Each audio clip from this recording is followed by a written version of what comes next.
Роддомда көрінген баланы емізе бермесін. Шариғат бойынша бөтен баланы емізгенсе, сол емізген баланың шешесі боласыз. Анасы боласыз. Ақ сүт берген ана боласыз. Танысаңыз да, танымасаңыз да анасы боласыз. Оны проблема сіздің емізгеніңізде емес. Проблема сол, сіз біреудің баласын емізсеңіз, ертең сол бала сіздің қызыңызға үйленіп кететін қауіп бар. Проблема сода.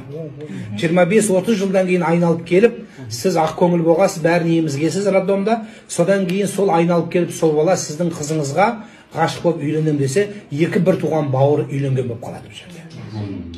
Сол үшін әйел емізсе, кімді емізгені, ол әке шешесі кім екендігі, оны жазып, күйеуіне хабар беріп, емізген баланың әке шешесіне де хабар беру керек. Мен сенің балаңды